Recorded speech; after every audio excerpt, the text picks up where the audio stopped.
Sejarah dunia, bagaimana uang kertas berkembang di dunia pramodern. Melalui proses yang panjang, uang kertas pertama kali ditemukan oleh dinasti Tang di Tiongkok, yang kemudian dikembangkan oleh dinasti Song. Munculnya uang kertas disebabkan alat tukar terdahulu, koin, dianggap terlalu rumit dan mengalami devaluasi. Hal ini mengakibatkan berbagai ekonom, filsuf, dan kaisar mencari jawabannya.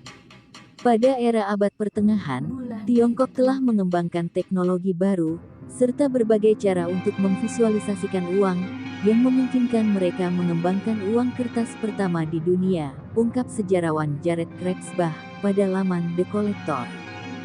Sebelum uang kertas, bangsa Lydia adalah bangsa pertama yang mencetak mata uang koin pada abad ke-7 sebelum Masehi. Hal ini kemudian diikuti oleh bangsa-bangsa lain di sekitarnya.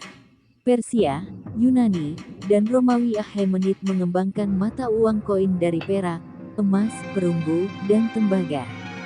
Hal ini menjadi dasar ekonomi Eropa abad pertengahan dan Timur Tengah.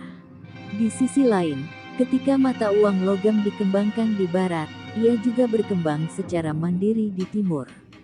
Dinasti Maurya di India sekitar 321–185 sebelum Masehi, dinasti Qin di Cina 221–206 sebelum Masehi, dan dinasti Han di Cina 206 sebelum Masehi 220 sebelum Masehi merupakan negara-negara Asia yang paling awal dan paling sukses dalam menggunakan mata uang koin. Negara-negara tersebut, Krebsbach menjelaskan, menyebarkan ide mata uang logam ke seluruh Asia Selatan dan Timur, membantu mempersiapkan benua ini untuk pengembangan uang kertas. Di akhir zaman kuno, gagasan ekonomi Barat dan Timur akhirnya bertemu di sepanjang jalur sutra, yang terbukti menjadi langkah besar lainnya dalam perkembangan uang. Jalur sutra dan mata uang. Jalur sutra adalah serangkaian rute darat dan laut yang menghubungkan Asia Timur dengan Timur Tengah dan Eropa. Sistem jalur sutra pertama ada sejak akhir abad kedua sebelum Masehi hingga pertengahan abad ketiga Masehi. Rute ini menjadi tempat bertemunya berbagai barang niaga, ide, dan juga manusia. Sistem jalur sutra pertama meliputi negara-negara Han Cina, Parthia Persia, Roma, dan Kekaisaran Kusan. Di antara negara-negara tersebut, menurut Krebsbach, Kekaisaran Kusan sering diabaikan. Kendati demikian, para pemimpinnya memainkan peran penting dalam pengembangan mata uang koin dan kertas. Keempat negara besar di jalur sutra menggunakan koin tembaga, perunggu, emas, dan perak, tetapi mereka menggunakan sistem timbangan yang berbeda. Koin perak Romawi, Kusan, Parthia, dan Han mungkin terlihat serupa, tetapi karena mereka sering memiliki bobot yang berbeda, nilai yang melekat pada koin-koin tersebut juga berbeda, jelas Krebsbach. Situasi tersebut menyebabkan masalah bagi pedagang jarak jauh yang ingin menukar koin dari satu kekaisaran dengan kekaisaran lainnya.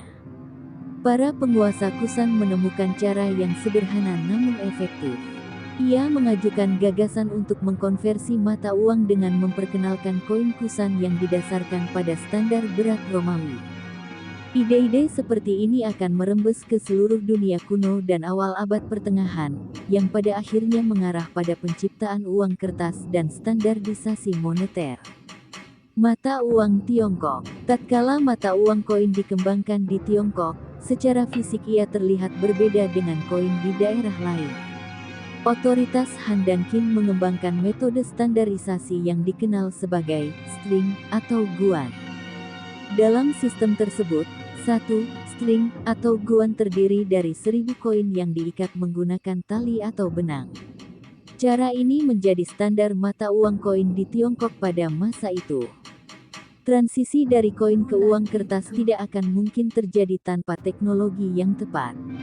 Penemuan mesin cetak tipe gerak kemungkinan ditemukan oleh Guisen sekitar tahun 1040-an dan teknologi kertas memungkinkan uang kertas diproduksi secara massal.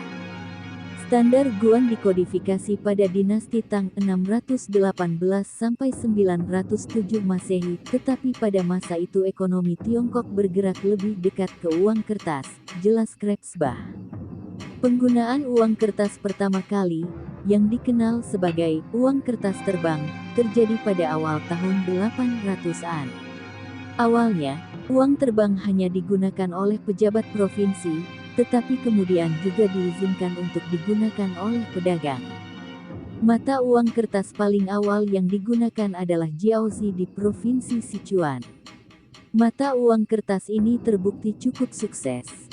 Pada tahun 1160, mata uang kertas yang dikenal sebagai huizi pertama kali diterbitkan oleh Goazong, memerintah tahun 1127 sampai tahun 1162 Kaisar pertama dinasti Song Selatan. Huizi kemudian menjadi mata uang kertas yang paling penting dan tersebar luas. Evolusi dari koin ke uang kertas berjalan dengan baik ketika dinasti Song berkuasa, namun justru menyebabkan masalah ekonomi. Saat para pemimpin Song lebih banyak mencetak uang kertas huizi daripada persediaan jumlah perak sesungguhnya yang dimiliki, menyebabkan devaluasi mata uang dan inflasi. Uang kertas pertama di wilayah lain. Saingan utama dari dinasti Song awal adalah dinasti Jurchen Jin di timur laut Tiongkok. Jurchen akhirnya memaksa masuk ke wilayah Song, menaklukkan Tiongkok Utara dan mengalahkan dinasti Song ke Tiongkok Selatan. Dari tahun 1127 hingga 1234, Jurchen memerintah Tiongkok Utara, mengikuti kebijakan kesinambungan budaya dan ekonomi dari Song. Jurchen menerbitkan uang kertas yang dimulai pada pertengahan tahun 1150-an berdasarkan uang kertas Song yang awalnya diterbitkan di wilayah Sichuan. Konsep uang kertas kemudian diwarisi ketika bangsa Mongol menaklukkan Tiongkok dan mendirikan dinasti Yuan pada tahun 1271. Menurut Krebsbach, ordo militer perang salib legendaris, Ksatria Templar, adalah orang pertama yang mengembangkan uang kertas di Eropa. Gereja-gereja di seluruh Eropa Barat berfungsi sebagai bank bagi para Templar. Mereka melayani para ksatria dan peziarah yang melakukan perjalanan ke Tanah Suci selama Perang Salib pada abad ke-13. Seorang peziarah akan menyetorkan dananya di gereja atau kastil Templar di Eropa, diberi kertas catatan, dan kemudian melakukan perjalanan panjang, kata Krebsbach. Setelah peziarah tiba di Tanah Suci, dia cukup menukarkan uang kertas tersebut dengan mata uang yang diciptakan, dikurangi sedikit biaya layanan. Ide uang kertas di Eropa untuk sementara waktu mati dengan adanya inkuisisi terhadap ksatria Templar pada 1312.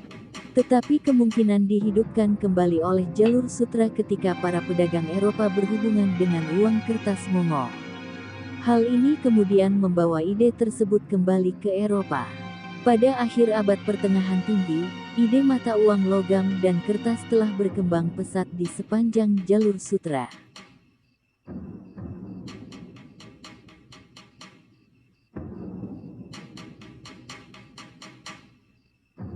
Bulan itu